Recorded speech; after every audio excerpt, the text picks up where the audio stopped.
Welcome to the next edition of Talent Wars, which is our webinar once a month at Turnkey that talks about talent as the primary differentiator between sort of winning and losing, not only on the field, but also in the front office.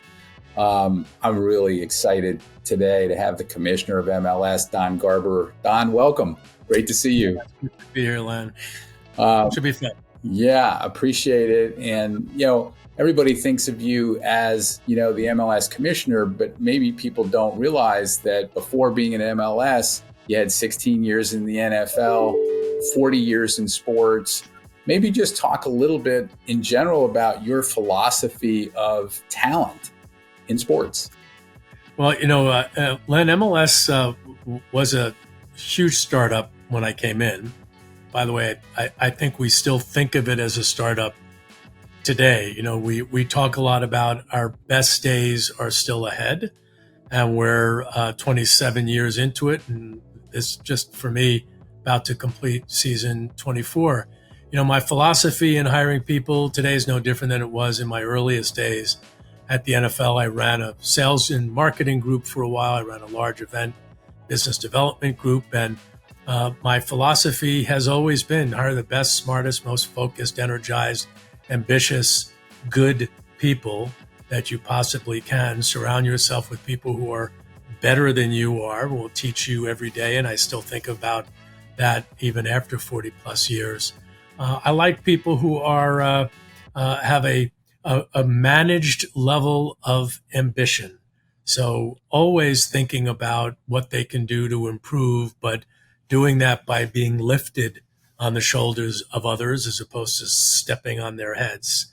That's something that I really try to avoid in any person. So reputationally in our business, Len, well, everybody knows everybody. And I've thought long and hard that so much of my success has been driven by those people I've been around for many decades who wanted me to be successful as opposed to that guy that everybody hoped fails. I do look for people that are smart, but smart to me, growing up in Queens and being a product of public schools and a local public state college, to me, smart isn't necessarily what your credentials are, but how learned you are, learned about things that perhaps don't have something to do with everyday work, but have to do with everyday life. I'm also looking for people that are really committed to their family, committed to each other, committed to perhaps a purpose that's beyond what it is that they do every day. A well-rounded, I like to think of this expression of the whole egg. It's not just the shell, it's not just the yolk, it's not just the white, but it's everything that makes you what you are. That just makes the company better, more vibrant, and more purposeful. One of our prior conversations, I had been talking to somebody who actually ran the Army, and they were saying that they looked for people with range, meaning that they could do a lot of different things and that they could play a lot of different positions. And I know when you first came, to MLS, it was lean, it was mean, and I assume you were looking for people that could, do multiple jobs, maybe with only one paycheck. But now that you've gotten to the point where you're looking for real specialization, has that changed at all, that you're looking for a different kind of person now, or you're still looking for range? That's really interesting. I mean, I think if you're going to ask the head of any company what they look for in an individual, it is the ability to fill a specific role, because we're now getting larger, 400 or 500 people or so, and you're looking for specialties in finance or legal or in, community service or in marketing, whether that be branding, whether that be revenue generation. But you're also looking for somebody that has potential. We just moved a guy that came into the league and now is the president of a division that he had no experience in. And that's part of our focus on trying to create people that can eventually succeed and take over for, those that they're working for, and be able to elevate their own personal careers and provide value to the company. But at the same time, I think there's a careful balance, because I love this expression. There's nothing worse than an allologist, other than somebody who knows a whole lot and can provide value to things outside of their particular area of expertise. I had a staff meeting earlier this morning, and there's folks, our executive vice president team, all the way up to the people who run our divisions. And we don't just have people talk about what they're doing, but we have them contribute to what others are doing so that we can get a breadth and scope of different perspectives. And there's no better place than, as you know, the military to be able to train that. It speaks to the fact that you need good leaders, those that could actually lead groups of people, but also those that you can move around into other areas so that the company can continue to thrive and grow. One of the things that we worked on together, so you're on the board of U.S. Soccer, and last year U.S. Soccer needed to hire a CEO, and we wound up together as a board selecting somebody from really the tech business to come in and be the CEO of U.S. Soccer. Talk a little bit about sort of the process that we went through and maybe how that process wound up getting us to somebody from outside of sports to come in and run U.S. Soccer. Well, it's very timely. I had JT Batson, the gentleman that you're referring, come meet with my senior staff at our staff meeting earlier this morning. As a matter of fact, he just left. And I've been on the board of U.S. Soccer for 24 years. There have been a number of CEOs in that role. And traditionally, I think, Len, that our business tends to try to hire, it had for many years, hire people from within because it was a very specific perspective that people needed to know the business in order to be successful in it. I think that viewpoint has changed dramatically. And as you know, many of the searches you do bring people from outside the industry. So we have not just diversity in the demographics of the people we hire, but we're having diversity of thought. And in JT's case, it is Exhibit A. He had a startup experience. In many ways, U.S. Soccer was starting up. It's 2.0, if you will, many, many, many years of what it was to what it can be leading up to the World Cup that'll be here in 2026, the Men's World Cup. And we wanted somebody who brought fundraising expertise, who had been able to build teams of people and hire outside the box. He has now staffed up his organization fully. It is a very diverse group of people that come from various industries. None of them come from the soccer world outside of their technical hires that they've made. And I think is a breath of fresh air. Just as a little offshoot to that a lot of people may not realize is that a job like yours or a job like JT's doesn't just report to one boss, but reports to a lot of bosses on a board. And so when you think about what kind of talent you would actually want to have on your board, and you think about your board, the board of U.S. Soccer, maybe just talk a little bit about how that's different than reporting to like a single boss. Well, I have this great expression, Len. It's overused. I think I've used it at various events. But, the only way a commissioner can be successful is to keep the owners who hate him away from the ones who are undecided, right? So I think when you're managing a sports league, you've got, in our case, 30 teams. Each club has 2 board members. There isn't one similarity between any of them, by the way. They all come from different industries. And you've got to manage them in a way that ultimately corrals this group of disparate thought into a shared vision. And if you're going to lead, whether it's what JT is doing, which is very similar, member-driven organization, almost all the members of his board are volunteers. The majority, or 30% of the board, are athletes.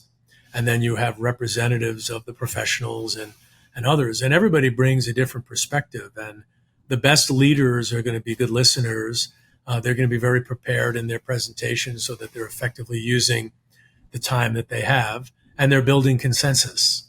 And that consensus is going to get you most of the way there. You've got to be dogmatic enough to be able to push through your ideas, but you also have to be flexible enough to know that sometimes your ideas aren't necessarily representing the shared view of your, collective board members. And being successful at that, I think, is an acquired skill. It's why, at least in the pro sports business, most of the commissioners have been around for a while. And I think the college world is seeing a major upheaval, and you're right smack in the middle of that. trying to figure out how to use. It's very similar.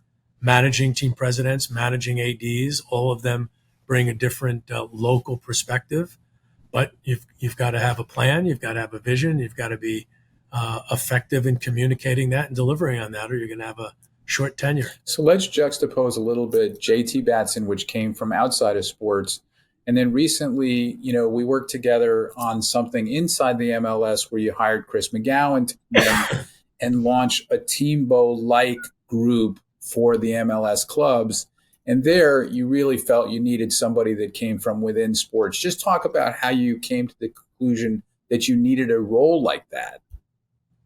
Well, the league is growing, and it's been growing fast over the last number of years. The needs and pressures of our teams have changed dramatically.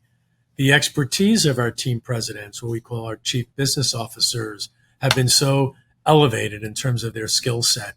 The economics of our league, the values of our clubs, and the need to professionalize how our teams are operating has just been transformational over the last number of years. So when we were looking at bringing in somebody who could help be a resource that's marshaling all of the energy of the league office and all of the value and deliverables of the collective, this idea of sharing best practices, we wanted somebody who had been there, done that, somebody who had run clubs, who had worked in perhaps even one of our organizations. In this case, Chris worked for the LA Galaxy early in his career. He has the unique experience of working in all 5 major league sports. So he has seen how every league operates, how their teambos, their performance groups have operated. He's had exposure to all of them, and he was just the perfect person at the right time. And he's hit the ground running and on the road, as all club performance people at the league office are. So let's now move over to the Apple deal, which is an absolutely pioneering deal. You guys broke the mold when you did the Apple deal. And I want to talk about the Apple deal from the standpoint of how does it transform the league and the clubs, the business model at both those levels now that you have broke the mold and have done this Apple deal. So how is that going to impact you? Well, I think, Len, for the group, what's most important about the deal itself is what happened in the years leading up to it. Most leagues go through a cycle of renewing their media rights. And in a world that hasn't changed much, the traditional cable model, the linear network model, streaming has played a part, but not a dramatic or dominating role in the broadcasting of professional sports. And obviously the role of local broadcast partners. And we saw that model changing. It is probably the biggest story in sports today. There was every day you're reading something about what's happening with local media and what impact it's having on the major leagues. And we saw the shift. And then we realized that we would want to take all of those rights, put them in a bundle, and be able to go out to a partner. And again, Len, I think what people forget is that, NBC and Disney and CBS, all the traditional linear Fox broadcast, with the exception of Fox, frankly, the traditional linear broadcasters are in the streaming business. So for us, it wasn't just, are we talking to Apple or Amazon or Netflix, is what kind of role or relationship could we have with any potential partner? Apple was the right place at the right time. They were looking to get into the sports business. We were able to provide them a global package of rights so that anybody anywhere in the world with any internet connection can watch an MLS game. So we'll talk about Messi, I'm sure. If you're a Messi fan and you live in Timbuktu, you live in Buenos Aires, you live in Munich, you live in Miami, you live in LA, or you live in literally any country in the world, you're going to be able to watch one of those games just by turning on whatever device you have. It doesn't have to be an iPhone. And it has been transformational for us. It's great to have a partner like Apple. They are all in. I think the production is as good as any sports production in the world. It is in super high definition. It's produced in a way that is at the highest level of opportunity for technology to engage, and et cetera, virtual advertising, on and on and on. It's been a great partnership for us and look forward to great years ahead. Well, the one thing that this partnership does bring you, and I'll juxtapose this a little bit with the Pac-12, because, we put in the commissioner of the Pac-12 and he went to the board with an Apple deal and they didn't want to take any risk at all. And you've taken some risk in the sense that you are willing to bet on yourself, the league, and the clubs to grow this business, right? To grow subscriptions, to grow tune in, to get interest, to drive engagement. So talk a little bit about putting that risk on yourself, and then how does that impact your hiring? What do you need to do to make sure you now deliver on that? Yeah, I mean, I've always been a believer. No risk, no wins. You got to manage your risk and ensure that you're not reckless in the decisions you make. But MLS has always been outside the box, Len. You've been around us for many, many years. Our structure is different than the other pro leagues. Our relationship with our players and how we hire our players, our union agreement is different than other pro leagues. What we've done with our commercial intellectual property with the formation of a company called Soccer United Marketing is different than exists in any other league because it's a global, rights holder, if you will. It goes out and represents other properties. So that's just in our DNA. And we hire people that are willing to operate with a bit of risk. It is not a place you're going to go and punch the clock from 9 to 5 and expect that this is going to be similar to any other role that you've ever had. There are no boundaries. There are very few rules in the world of global sports, and that we're operating in a global ecosystem.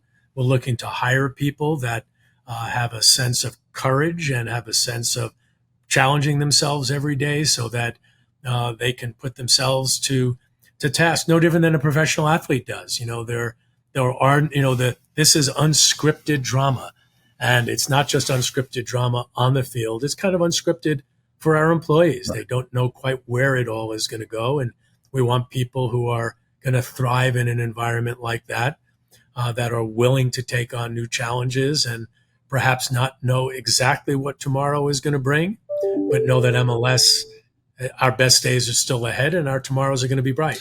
I mean, even not that you would need to say this directly to the board of the Pac-12, but I think you could say to the rest of the industry something like, the days of just getting a check and putting it in the bank are over. You've got to be able to build your own business. You need that muscle inside your league to be able to drive subscriptions and drive interest in your product. And if you're not willing to take a little bit of risk, what's that going to look like as we go forward? Because it seems like the whole world's going that way. Len, I just saw something, a car company is talking about having all of their cars sold in Europe being electric by 2030. That's not many years from now. I mean, I think for anybody to not think that we're going to be operating in a streaming environment where the primary, in my opinion, primary deliver consumption is going to be via digital and streaming devices and all the great technology that can come as a part of that, I think you're not really seeing where the future goes. Now, the question is when, and the question is related to how does that revenue model work? We feel good about our partnership with Apple. It is a partnership. Yes, we have a guarantee of $2.5 billion, and that's a good thing to be able to deliver. But at the end of the day, if we go over our guarantees with Apple, we share. So it's not, and it pushes us both. We have a media partner that is driven to drive subscriptions and to drive access of our game, to build a fan base. And we, our players, our owners, our league office that's dealing with marketing, that's dealing with fan engagement, that's dealing with production, are all focused on getting more and more people to consume our product via Apple. So I'm confident that it will be the right call, and time will tell. Well, and it turned out that shortly after doing the deal, some guy named Messi came into your league. Maybe you could talk about, that's the ultimate talent. When you talk about talent making a difference, you brought in the best player, not only of today, maybe the best player ever into MLS. Just talk about how that came about, and maybe talk about how does that change your thinking at the club level and the league level in terms of leveraging him. Yeah, I remember when I left the NFL, Paul Tagliabue, who was commissioner at that time, a guy that I have enormous respect for, said to me, now you're going to know what life is like without leverage. And I think a lot about that, thought a lot about that for all these years. Lack of leverage forces you to be smart, to be better, to be enormously energized, passionate, and focused, right? So it's not coming to you. You've got to go out and get it. And we now finally have a player who is driving so much global attention in ways that are, would have been unthinkable when we were originally talking to Leo.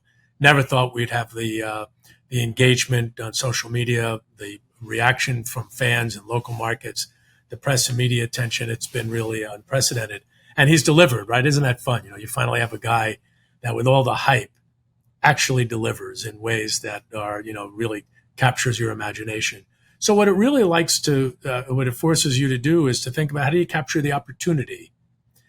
So much of what we do is creating the opportunity, and every now and again, we have something which becomes a moment. And Messi is that moment today. The World Cup will be that moment tomorrow. When we've continued to expand, we've had those kinds of moments in great, great cities where we have enormous interest and popularity. We started building stadiums. Now you have an entirely different narrative. And all of those things sort of force you to not just do what you do, but think about how do you reserve some time to do the things that you actually are excited about doing. And the Messi phenomenon has been amazing, and it's fun. And by the way, he's a really good guy and passionate about our league, about Inter Miami. And I can't wait to see what the next couple of years will bring. So Don, just in terms of, wrapping this whole thing up, you think about your 40 years in sports, a lot has changed. Talking to people out there that want to have the kind of career that you've had, okay, great growth in your career. You've worked with tremendous people. What are some closing thoughts and just in terms of advice for people that are maybe coming up in the industry? What would you tell them? I think it starts with you got to believe that you're special working in this business that captures the hearts and minds of your customer. And I'm not taking away from everybody else who works for a living, but when you can combine your passion, your vocation with your avocation, it gives you a special sauce and a bit of energy to be able to be special. And I've always believed it's been a gift to work in the sports industry. And I've never forgotten that. I do what I can to give back to that, whether it's mentoring young people or even mentoring folks that are getting into the business, one in particular that I think you know pretty well, and doing what I can to ensure that whatever role we play with our league and our sport, that we're in many ways leaving a legacy and taking responsibility for the impact that we could make with what we do every day. And I speak about that with young people all the time, Len. So the other thing I'll say is, now this is a tough business to get into, but I've never met anybody who didn't get in who really wanted to be in sports. You might have to go a circular route. You might have to do something you might not want to do early on to get there. I spent 3 years at the end of my NFL career traveling over 100 days a year, launching the NFL international business. I had a young family. My wife was working in advertising. It wasn't that much fun being gone 100 plus days a year. I knew it would be the pathway to something else. I had no idea what that would be, but I took a bit of risk, like the Apple deal, and I knew that eventually it was going to work out. So if you have a passion for what sports means to people, and that comes out when you're interviewing for the job you're going to be in, as opposed to just, I like the New York Giants. That's probably not what you want to say when you're interviewing for a team job. It ought to work out. Don, you may not hear everything that people say about you, but I hear a lot of what people say about you. People love working with you. They love working for you. You are a role model for people. Anybody on the talent side can look at Don Garber and see what you've done in this league and how you've treated people. You should be really proud of it. And I'm just really proud to have you on Talent Wars. Thank you so much. That warms my heart, Len. I really appreciate you saying that. It's good. You're a good friend, and good luck to you. Thanks so much.